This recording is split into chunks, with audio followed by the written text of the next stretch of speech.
ಗ್ರಾಮದಲ್ಲಿ ಸುಮಾರು 5 ತಿಂಗಳಿನಿಂದ ಜಾನುವಾರುಗಳಿಗೆ ಕುಡಿಯುವ ನೀರಿನ ಸಮಸ್ಯೆ ತೀವ್ರವಾಗಿರುವಂತಹ ಘಟನೆ ಚಿತ್ರದುರ್ಗ ಜಿಲ್ಲೆಯಲ್ಲಿ ನಡೆದಿದೆ.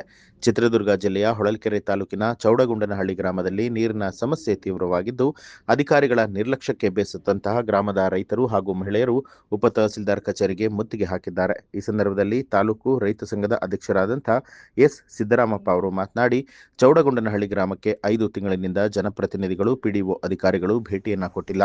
ನೀರಿನ ಸಮಸ್ಯೆಯನ್ನು ಕೂಡ ಬಗೆಹರಿಸುವುದಿಲ್ಲ. ಗ್ರಾಮದಲ್ಲಿ ಚರಂಡಿ ಹೂಳು ತೆಗೆಯದೆ ಕೊಳಕು ನಾರ್ತಾ ಇದ್ದು, ಮಾರಕ ಕಾಯಿಲೆಗಳಾದ ಡೆಂಗ್ಯೂಗೆ ಜನರು ತುತ್ತಾಗಿದ್ದಾರೆ ಅಂತ ಹೇಳಿ ತಿಳಿಸಿದರು. ಬಳಿಕ ಪ್ರತಿಭಟನಾಕಾರರು ತಮ್ಮ ಮನವಿಯನ್ನ ಉಪ ತಹಸೀಲ್ದಾರ್ ವಿನುತಾ ಅವರಿಗೆ ಸಲ್ಲಿಸಿದರು. ಪ್ರತಿಭಟನೆಯಲ್ಲಿ ರೈತರ ಸಂಘದ ತಾಲೂಕು ಉಪಾಧ್ಯಕ್ಷ ಸನಾವುಲ್ಲಾ, ಸಣ್ಣಕ್ಕಿ ಪ್ರಭಾಕರ್ ಸೇರಿದಂತೆ ಅನೇಕರು ಭಾಗಿಯಾಗಿದ್ದರು. ಮನೆ ದಿವಣ್ಣರದಾರಲ್ಲ, ದಿವಣ್ಣರು ನಮಗೆ ಸಂಬಂಧ ಬಂದು ಅವ್ರ ಮನೆ ಬರ್ತಿದ್ವಿ.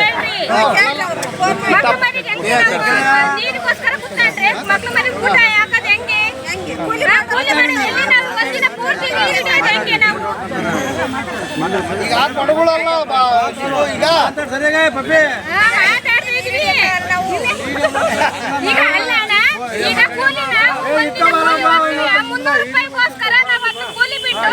ನೀರ್ ಹಿಡ್ಕೊಂತ ಕುತ್ಕೊಂಡ್ರೆ ನಮ್ಮ ಮಕ್ಳು ಮರಿ ಊಟ ಹೆಂಗ್ ಜೋಡಿಸ್ಬೇಕು?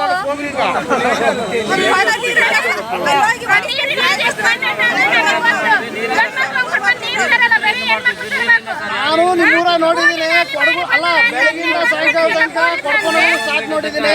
ಆಮೇಲೆ ಊರ್ ಮುಂದೆ ಒಂದು ರೋಡ್ ಇದೆಯಲ್ಲ, ಅಲ್ಲಿಂದ ಬೈಕ್ ಅವ್ರ ಹತ್ರ ಜಗಳ ಇಟ್ಕೊಂಡು ಅವರು ಕುಡಿಯೋಕೆ ನೀರಿಗೋಸ್ಕರ ಅವರು ಹೋರಾಟ ಮಾಡೋ ಊರಲ್ಲಿ ಒಬ್ಬೊಬ್ಬರು ಜಗಳ ಆಡೋ ಒಂದು ಪರಿಸ್ಥಿತಿ ನಿರ್ಮಾಣ ಆಗಿದೆ.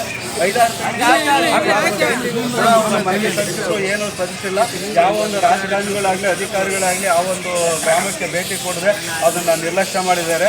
ಆ ಇದರಿಂದ ನಾವು ಕರ್ನಾಟಕ ರಾಜ್ಯ ರೈತ ಸಂಘ ನಮ್ಮ ಹೊಳಲ್ಕೆರೆ ತಾಲೂಕು ವತಿಯಿಂದ ನಾವು ತಾಲೂಕು ದಂಡಾಧಿಕಾರಿಗಳಿಗೆ ಮನವಿ ಮಾಡ್ತಾ ಇದ್ವಿ.